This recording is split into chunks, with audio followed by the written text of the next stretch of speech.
First of all, can you tell me a little bit about Leah? Where do we begin? She was a spark of life, she's full of life. She loved animals, she loved family. She loved people. There was not a person that she didn't meet that didn't become her friend. She was so full of life. She loved to sing. She loved to dance. She, a beautiful girl at heart. She would do everything and anything to make anybody feel happy and loved. She gave one of her little coworkers a jar of glitter and called it fairy dust. In case she needed, fairy dust for anything. She was just... She's very thoughtful, she was always more worried about other people's feelings. When you would ask her how her day was or how she was feeling, it was always just like fine. And she was more concerned about other people's days and how they were going. And she was an amazing little girl. Sounds like she's very kind-hearted. Very. If I may, can you tell me how you first found out about this and where you were? We were at a gym working out, and my sister called me. My nephew just got a job in San Antonio with the police department. And when I got a call from my sister, I could tell in her voice that something wasn't right. So I assumed right away that there was something going wrong with my nephew in San Antonio. So finally she was able to tell me that Leah's dead. He did it. And then I already knew what she's... I'm so sorry. It was pretty hard. I didn't know how to react and I didn't know what to do, but we went to she told me that the detectives were going to be at my daughter's mom's house and that they needed to talk to us. So we left right away, went there and spoke with the detectives. It was heartbreaking. Rose was, Leah's mother, she was torn. We all worked, and the detectives were real sympathetic and they worked with people.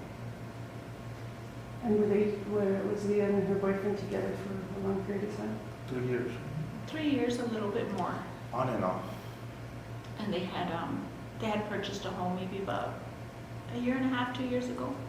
So they had been living together for that long.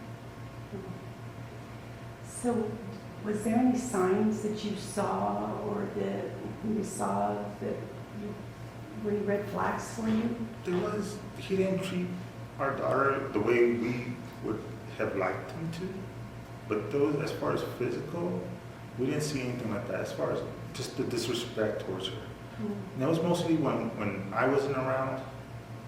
And when she was around, he did it sometimes, but not as bad as what it seems to have been. One of the main things that we saw most, I guess, with this relationship was the fact that we didn't see her as much. She was kind of like off the radar or doing more things with his family or with him, and we didn't get to see her as much. So that was one of the big things, like, where's Leah? We're all together, where's Leah? So that was one of the biggest things that we kind of noticed. And as much as I know I had clashed with him, as much as we clashed with him, ever in our mind would we have thought that something like this? Never. We were trying to let her grow up, make her choices, because this wasn't her first boyfriend. She's had breakups before. So we felt like, if there's something really wrong there, she will get out of the relationship herself. And we explained to her that when she got the house, we told her, it's not, you guys shouldn't stay together because of the house. If the relationship's going bad, you guys just sell the house.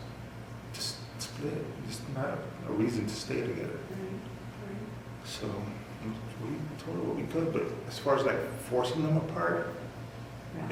they're gonna get back together. Because Absolutely. one time she did leave them, and everybody, well, we didn't even know this, but my stepdaughter, my daughter, Paulina, was telling me that she said that she wasn't gonna go move back in with them,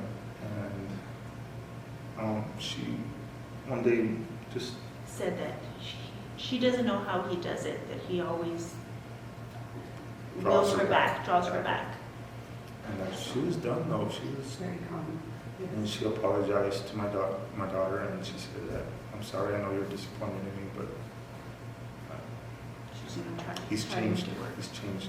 Mm. That's the, and we know that people don't really change. Right, right. And So is there anything you're able to share with us about what happened with Leah?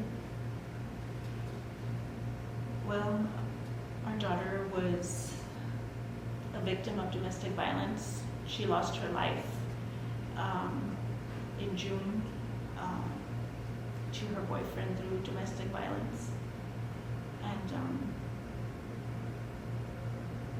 that's, so, yeah, that's, We are here because the YWCA supports victims of domestic violence, sexual assault, both women and children. We help them after they've been victims to transition back into life, help them learn to escape and lead healthy, productive, happy lives. And Jordan Foster has always supported, for many years, has supported Walk a Mile in Her Shoes.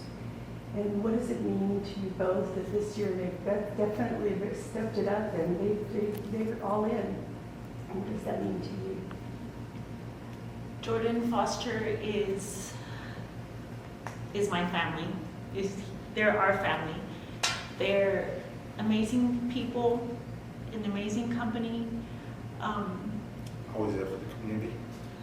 Always there for the community, and the moment they heard about what happened to Leah, there was nothing that they wouldn't do for us. Thank you so much for sharing this story. I know it has been very, very difficult. And is there anything else that you would like to tell anybody out there that might be going through some of these same things that you experienced?